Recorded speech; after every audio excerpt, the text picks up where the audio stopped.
Hello, everyone. Thank you so much for being here for another week of Techie Thursday. My name is Eric Nunez. I am one of the project coordinators here at NextG.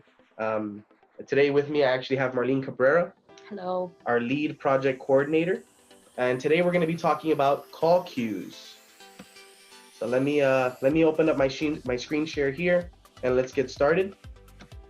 Again, I do want to take the time to just thank everybody so much for joining today, taking some time out of your busy day to join this weekly webinar that we do every single Thursday. Again, today's topic is going to be over call queues. So we're going to be discussing call queues or hunt groups, as some of you may know them as. Different terminology, but it's essentially the same thing. A hunt group or a call queue is a group of agents that are programmed to ring simultaneously in a predefined order, and you can use those to enhance your phone routing to make that more, I guess you could say, ergonomic for your business. So I'm gonna just kind of jump on in and discuss the different types of call queues and how you can use those to create a different call pattern for you and your business. Remember, guys, this is something that you guys can add yourselves at any time. So if your business changes or expands and you need to add another group, you guys can just jump on there in the portal, create it yourself, how you want the group to take calls. Is there a message that you want your customers to hear prior to that call being received? So something you could fully manage on your own. Absolutely, absolutely. So just to jump on in, as you can see, we have several different call queues here in the NextG domain. I'm going to be focusing on creating a brand new call queue just to show you how easy and simple it is to have a different call queue, to set it up, and to also manage that existing call queue once you've already built your own. So one of the very first things you're going to notice here is that every call queue does have a name. So like that, for organization purposes, you know exactly which call queue does what. Every call queue has its own extension number in the domain, and those extension numbers can never be duplicated. So whenever creating a call queue, you want to be sure that you're creating a call queue of an extension number that does not already exist.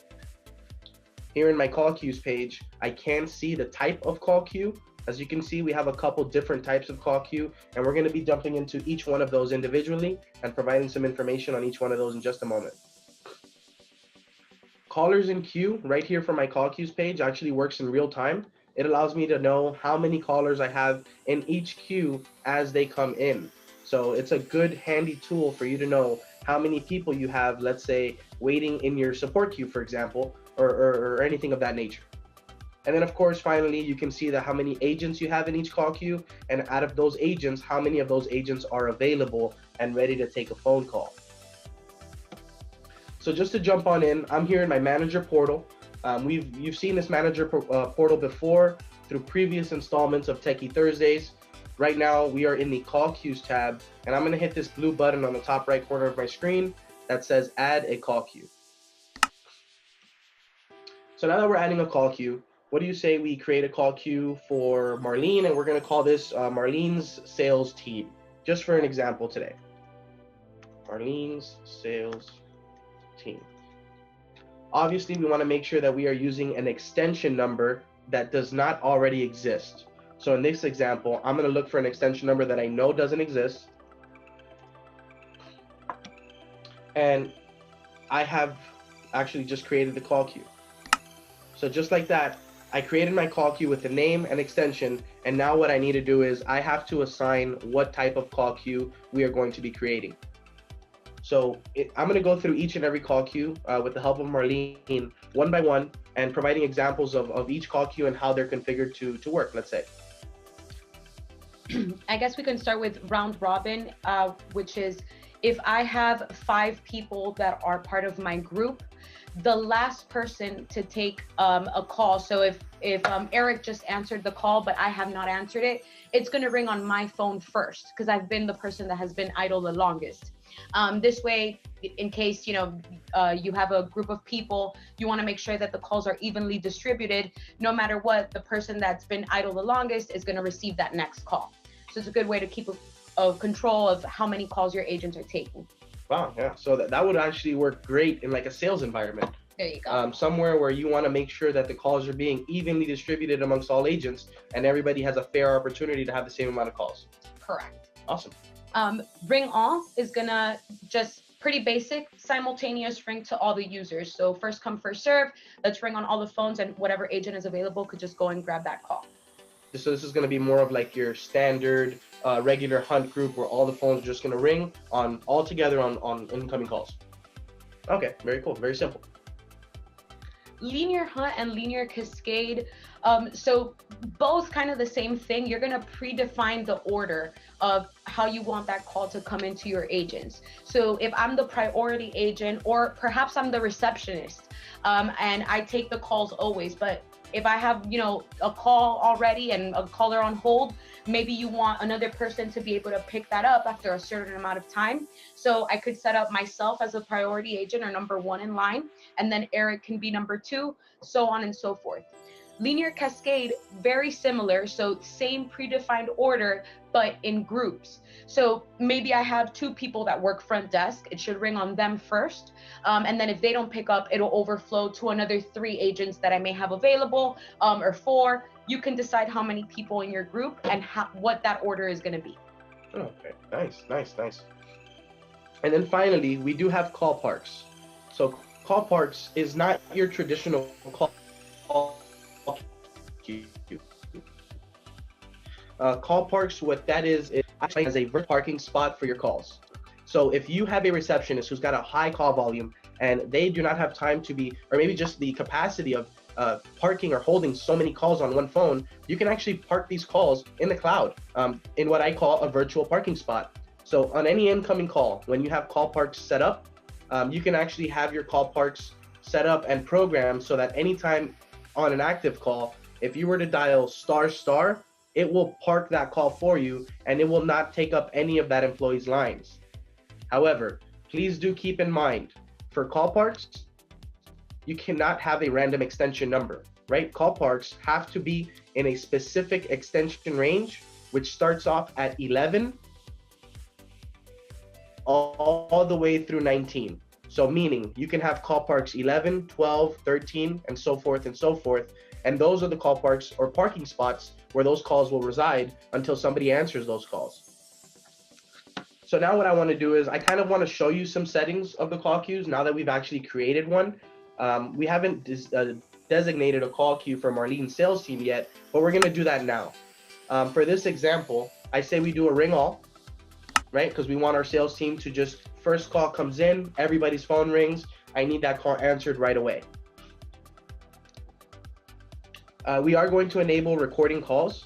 As you may know from previous Techie Thursday installments, we record calls on our platform for no additional cost.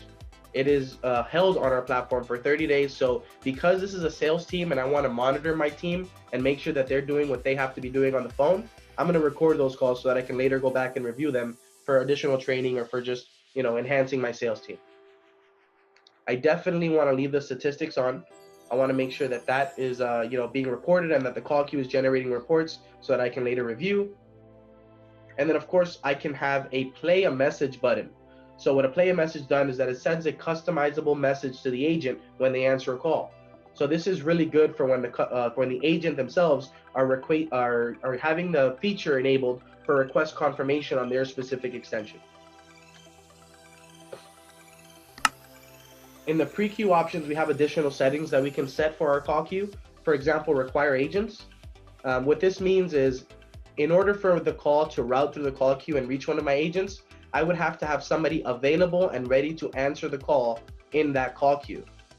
If nobody is available in that call queue, then by default, our call queue will follow the when unavailable answering rule, which we can set later on down here, which we'll get to in just a minute. You can have your own customizable music, introductory music on hold on every one of your call queues. For example, if you work in a medical practice and you have to advise your patients that the call is being recorded, you would want to do that with an introductory music on hold. For example, if you call into a medical practice, one of our customers, for example, and you call into their call queue, one of the very first things you're going to hear is, if this is a medical emergency, please hang up and dial 911. Another very popular introductory music on hold is, this call may or may not be recorded for training purposes. So that's definitely something that you want to be able to enable. And if you require the intro music on hold, it will play the full greeting before ringing the phones. You do have your max expected wait time, which Marlene's going to go ahead and break down what that means. So guys, this is also, when we decided that we were going to have statistics on this queue, this is one of those important things that's going to measure that threshold. So what is the maximum expected time that you want your customer to be on hold before they go off to the unavailable option that we haven't set yet at the bottom? Whereas, you know, I don't want them to be more than a minute on hold waiting for someone before maybe I possibly route them to a different extension or to voicemail to make sure that something picks them up. Same thing with max queue length. So this is something else that's going to report on statistics. So every time that we exceed that expected wait time and it goes to forward if unavailable, it's going to let you know that you're not reaching that level of service if you go into the reporting. Same thing for max queue length. The maximum amount of callers allowed in the queue before it's full and unavailable to new callers. So if I don't want more than 6 people on hold, that 7th caller is going to just go ahead and go to the voicemail or to the other extension, maybe to a rollover queue, whatever we program on forward if unavailable. Exactly. So to Marlene's example, for example, if we want to set the max queue length to 5 or 6, let's say, and that 7th caller were to try to call in and reach this call queue, it's not going to make it into the call queue because we already have 6 other callers waiting in that call queue. So in that case, we would set a forward when unavailable, and we can make that just go over here to Eric's extension over at 6389. So any call that doesn't get answered by Marlene's sales team is going to roll over to me if they're unavailable in that call queue. We do have a callback option, which is configurable in every single call queue. And what that does is that allows the caller to have the option to continue waiting in the queue if they don't mind waiting on hold, or it's going to allow them to press star to actually get a call back from the next available agent. And one of my favorite features about the callback option is that you don't lose your place in line. So if you called in and there's people calling in after you and you still have that availability of pressing star, it will not take away from you losing your place in line. And we are going to jump to these questions in just a minute as soon as we're done here, as soon as we're done wrapping up through all these call queues. So we are going to, you know, if you have any questions, please do leave them in your questions and answers, and we do plan on discussing them later on in this webinar. Let's move over to the in-queue options now that we know that our pre-queue options are set. Let's look at some of the options that we can have once a caller is inside of the queue, they're ringing and they're waiting to be answered. So we have the queue ring timeout. So essentially what the queue ring timeout is how many seconds you want a person to be ringing inside of the queue, meaning they are ringing an agent's phone before it finds an exit strategy out of the call. So depending on your type of business, you can set that up to, let's say, 5 rings, which is just about 25 seconds. You can set that up to 10 rings, which is just about 50 seconds. It's just a matter of preference. In this example, the default is always set to 30. Correct. Also, if basically the call needs to be answered, you could also have it ring endlessly where, you know, they're either going to hang up because they've been on hold too long or somebody is going to take that call. So you have options of having it configured in different ways. Absolutely. Absolutely. And then of course, a very important part of this call queue is what is the call going to do if it goes unanswered? In that hypothetical situation where you do not have your call queue set to unlimited, you have a 50-second ring out time and you want the call, let's say, to go to voicemail. What if we want the call to go to Marlene's voicemail, for example? I can do 2 things. I can type Marlene's name, and that's going to allow me to send the call straight to voicemail, Marlene. Or if I know her extension, I can just type it in and type voicemail 6387. And I'm going to have an extra field here at the bottom. So it's going to say voicemail. Do I want that enabled or not? And what this pertains to is if you want Marlene's sales queue. So the actual call queue, do you want it to have a voicemail? In this case, we're going to select no, because I want the calls to route to this voicemail instead. If you want to have a general voicemail box where maybe the messages are stored inside of the call queue and have multiple people check those messages, then you would just leave this empty, and then you would actually be able to enable the voicemail for the call queue. And automatically after those 30 seconds, it's just going to roll over to that queue voicemail or general voicemail Exactly, box. And you can set your own personalized greeting through the portal right here in this web portal. All right, so we have our call queue created. Set. We got our settings. So now, how do we add agents into the call queue and know exactly who you're adding? Like do we have to reach out to anybody to be able to do that? Absolutely not. Right here in your call queues page, you can sort by name. As right here, we have Marlene's sales team, and it's a ring all call queue. We don't have any agents inside of our call queue, so we want to make sure we are adding them in there to be able to take those calls. So I'm going to click the button right here, the very first button. It says Edit Agents. So one of the very first agents in Marlene's sales team is going to be Eric. We're going to do 6389. And as you can see, I have different phones on my desk. All of these extensions are 6389, but there's a letter behind each one of them. The B being the Bree on my soft phone, the I being the office line application on my iPhone, the T being the office line application on my desktop, and of course my desk phone, the Polycom. In this case, I'm not usually at my desk, let's say. So I don't want to have my desk phone on. I want to have my iPhone as my agent phone, let's say. I can set the max simultaneous calls so that I know exactly how many calls I want to receive at one given time. I can set my wrap-up time, and the wrap-up time, what that is if I need some time, let's say in a support environment, where I need about 60 seconds after every call to be able to document my ticket and set that up, I can set that up so that X amount of seconds before receiving my very next call. And of course, you can set the priority for the agent in the queue in case somebody is in multiple queues.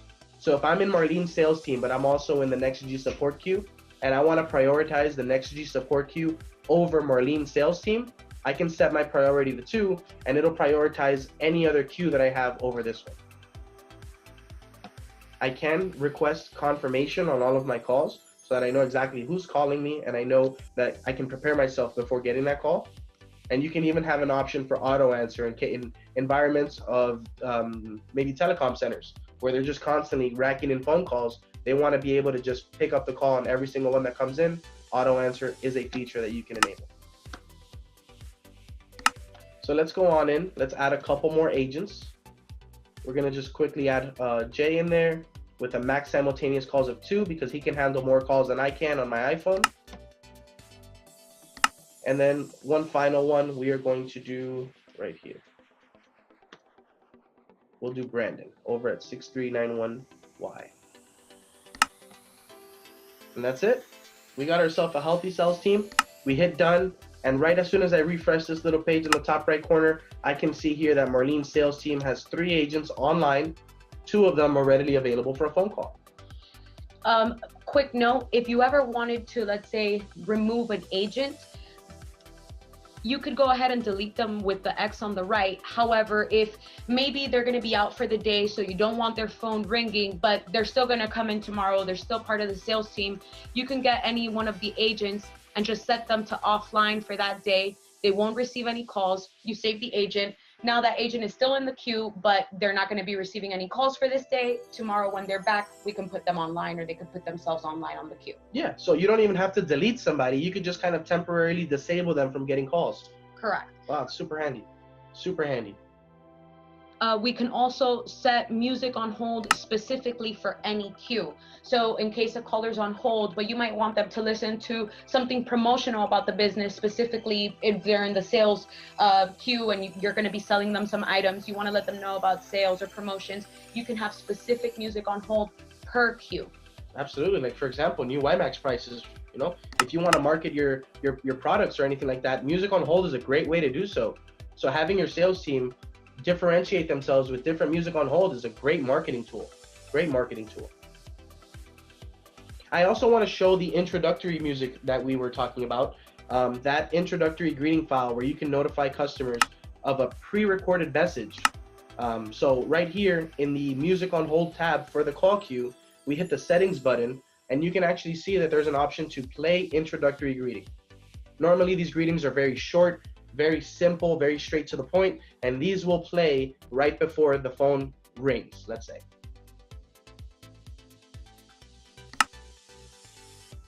So you can delete queues, you can edit your agents in the queues, and we saw how we can create queues. So that was very informational. Thank you so much, Marlene. I really appreciate that. I'd like to open it up for questions. So I do want to open up my Q&A and see if we have any questions that need to be answered. So I'm going to go ahead and start looking on those. We are a group of 250 salespeople. Can we have the cell phones ring all devices at the same time? Absolutely. Absolutely. Each cell phone, I'm assuming you're talking about the Nexigi application, the office line application, and you want to be able to have each one of those users in the call queue as, you know, their own devices. Absolutely, they can be programmed as part of hunt groups or call queues, and that's in accordance with our following questions. Do the office line app can be programmed as a part of the hunt groups? Yes, they absolutely can. What is the difference between linear, cascade, and hunt groups? Okay, so that's more of a terminology, I guess you could say. So hunt groups, call queues, ideally they're the same thing. It's a great thing. It's a great question actually, because a linear cascade is a type of hunt group. So absolutely, you can have a linear cascade, you can have a linear hunt. So all of those can be configured accordingly with soft phones or with physical phones. And can we record calls in the queue? Absolutely. So you can turn call recording and make sure that maybe you want the calls recorded for sales, but not necessarily for billing, where they might be giving any credit card info. So you could turn that on or off depending on the queue, but yes. What is the max expected wait time function for? So maybe you do not want to have somebody on hold for more than a minute. So after a minute, you might want them to either go to voicemail, go to another user, an operator, or someone that's available to take the call. And also, it helps you for your statistics. So if you decide all of my agents should take no longer than 1 minute to take that call, every time that they take longer than 1 minute and it goes to that unavailable option, it's gonna notify you or show you that your service level is maybe being affected by that. Absolutely, absolutely. And then of course, is everyone on our team able to set a call queue?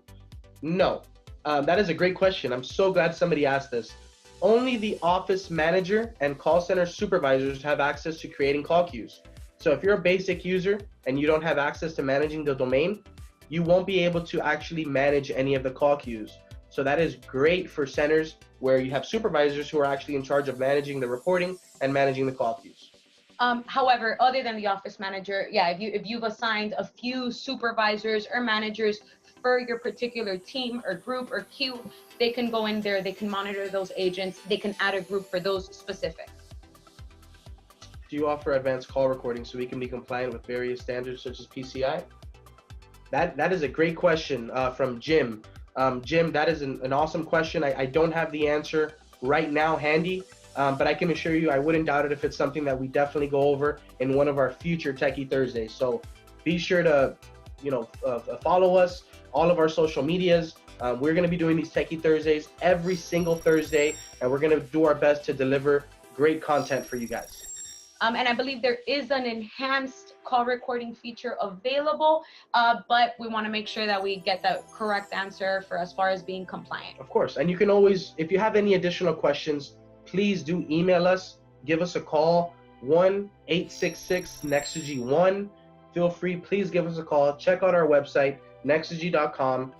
Any one of our agents will be more than glad to help you out. And I thank all of you guys so much for joining the webinar today. It's been a blast. We look forward to the next one, and we really do look forward to providing you guys with the best informational content, short, sweet, and simple. Thank you all so much. That's going to conclude our Techie Thursday on call queues. Any additional questions, please do feel free to reach out to myself or Marlene. We're very hands-on and we love to help. Thank you all so much. I hope all of you have a beautiful day.